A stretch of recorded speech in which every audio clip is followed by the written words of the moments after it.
Imagine a world where ideas move no faster than tired feet or patient horses, where a single book could take months to copy, and where knowledge felt precious partly because it was frustratingly hard to reach. Now imagine that this slow, careful system began to crack not through kings or armies, but through ink, metal, and a stubborn belief that words deserve to travel faster. The surprising part of this story is that it began quietly inside workshops that smelled of oil and paper, far from royal courts where history usually announces itself loudly.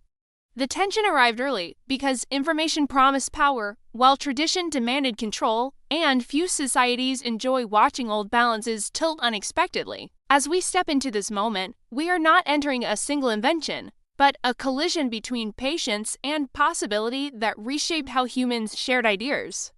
The journey begins in a Europe where reading existed, yet remained limited, guarded by cost, labor, and careful hands that copied text line by line. Before presses clattered, books emerged from scriptoria, where scribes bent over desks, copying words carefully, sometimes adding small flourishes, while knowing that mistakes carried lasting consequences. These handwritten books carried authority partly because effort gave them weight, and scarcity made them symbols of learning rather than tools for everyday thought. Owning books signaled status because knowledge lived behind monastery walls, university halls, and wealthy households that could afford the time and expense required. For most people, stories arrived orally, passed through memory rather than ink, which shaped how ideas changed with each retelling. This system preserved tradition effectively, yet limited change because ideas traveled only as fast as messengers and memory allowed. Johannes Gutenberg grew up within this world, surrounded by metalwork, coins, and careful craftsmanship long before his name became tied to transformation. His background in goldsmithing mattered because precision, molds, and repeatability formed habits of thinking rather than mere technical skills. Gutenberg understood materials intimately, noticing how small changes in pressure, alignment, or composition created dramatically different results. This awareness planted a question that lingered quietly, asking whether writing itself might be treated like metal objects shaped repeatedly rather than once. The idea was not entirely new, since printing techniques existed elsewhere, but Europe's alphabet, ink, and paper demanded different solutions. What Gutenberg pursued required combining several elements that rarely shared space, including movable metal type, durable ink, and controlled pressing force. Each component alone solved little, but together they suggested a system capable of repeating words reliably. Building such a system tested patience, resources, and trust. Experimentation consumed time because early versions failed to align cleanly smeared ink or broke under pressure. Rather than abandoning the effort, Gutenberg refined details obsessively, treating errors as instructions rather than setbacks. This persistence reflected a mindset shaped by craft rather than theory, where improvement came through touch and adjustment. Progress moved slowly, almost invisibly, to anyone outside the workshop. Financial pressure pressed heavily since materials cost money, and investors expected results rather than promises. Gutenberg relied on partnerships that brought resources while adding tension because shared ownership complicated creative control. The workshop became both a laboratory and a negotiation space where invention depended on compromise.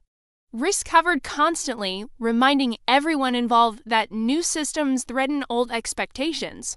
When movable type finally worked consistently, its quiet power revealed itself through repetition rather than spectacle. Letters aligned, words repeated, and pages emerged that looked nearly identical. Uniformity carried meaning because readers encountered consistent text rather than individual interpretation. Authority shifted subtly from handwriting to reproducibility. Printing challenged more than technique because it questioned who controlled knowledge. Once texts could be copied efficiently, limitation depended less on labor and more on intention. This unsettled existing institutions that managed information carefully. Questions formed quietly before protests appeared publicly. Early printed works focused on familiar texts because trust mattered during transition. Religious writings, legal documents, and instructional materials benefited first from consistency. Readers noticed clarity and reliability rather than novelty. Acceptance grew gradually, not explosively. Printers learned that speed changed reading habits because access encouraged comparison rather than memorization.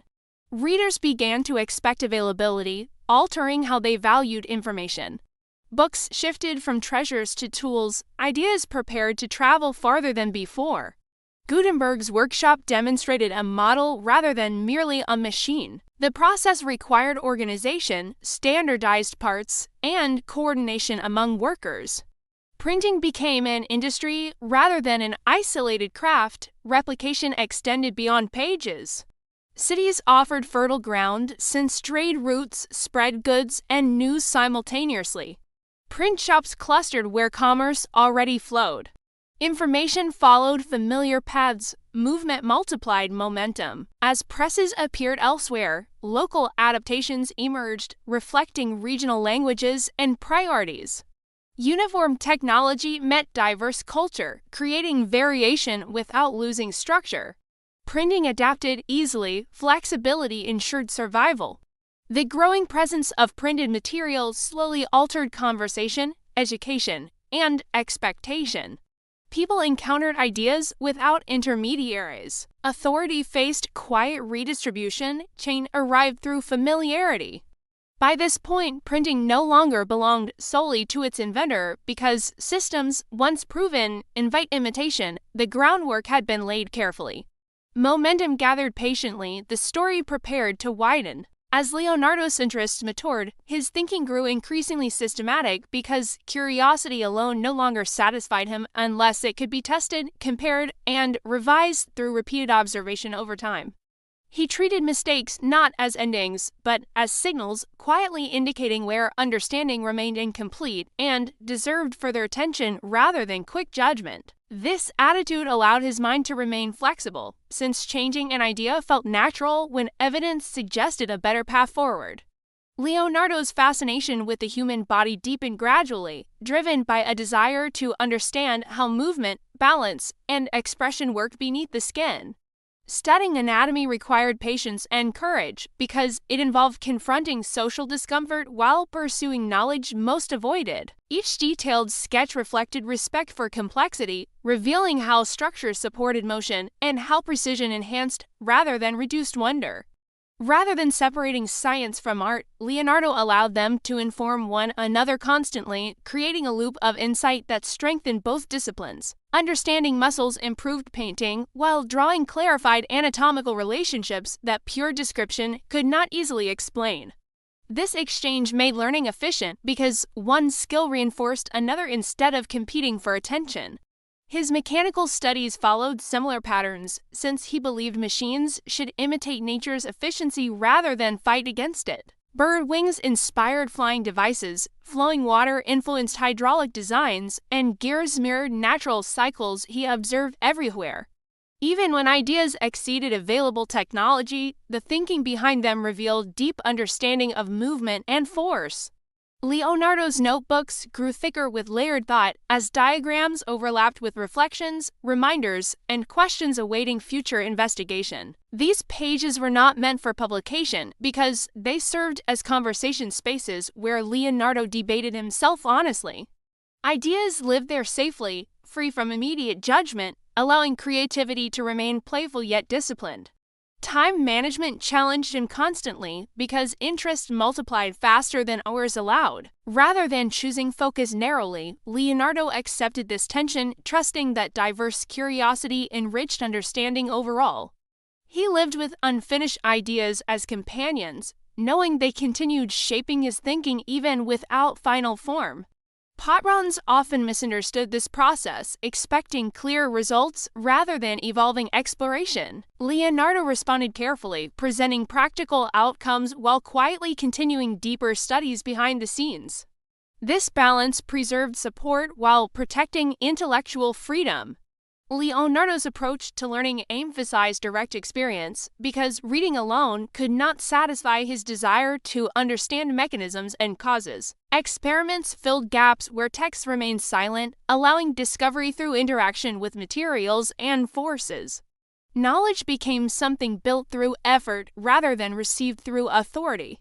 His observations of nature extended to emotion and expression, since faces revealed inner states shaped by experience and thought. Leonardo studied smiles, glances, and posture, exploring how subtle changes communicated feeling more powerfully than exaggerated gesture.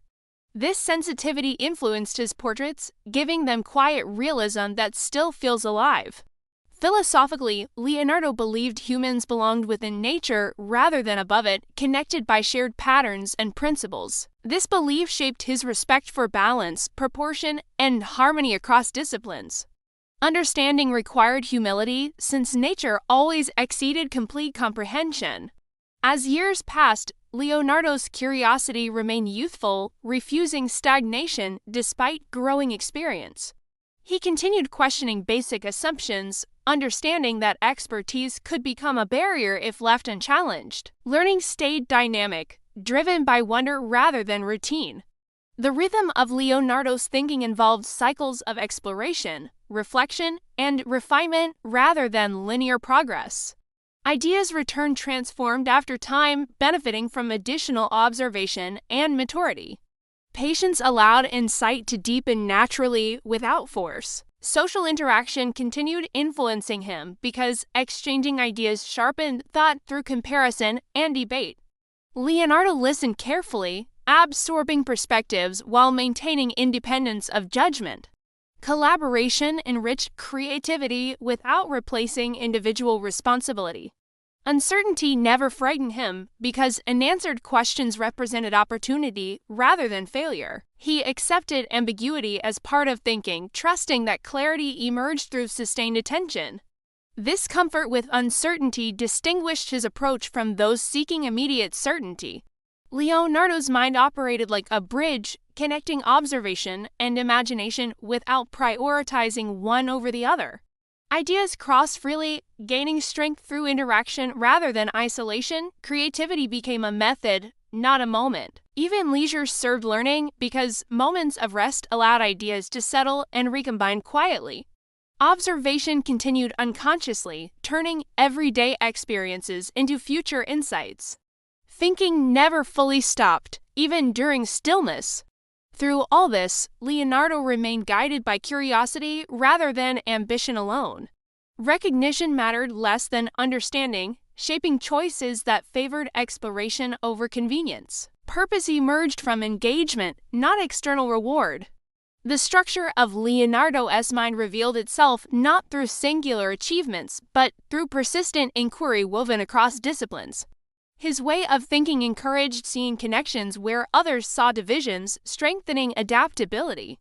Understanding became a journey rather than destination. As his ideas continued unfolding, Leonardo prepared ground for future discoveries by modeling a way of thinking built on observation, patience, and curiosity.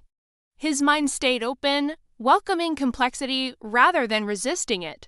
This openness sustained creativity across time. The exploration of Leonardo's thinking invites continued curiosity because his approach remains relevant wherever questions remain unanswered. Ideas still wait within his notebooks, reminding us that learning thrives when curiosity leads. The journey forward continues quietly, guided by attention, imagination, and thoughtful wonder.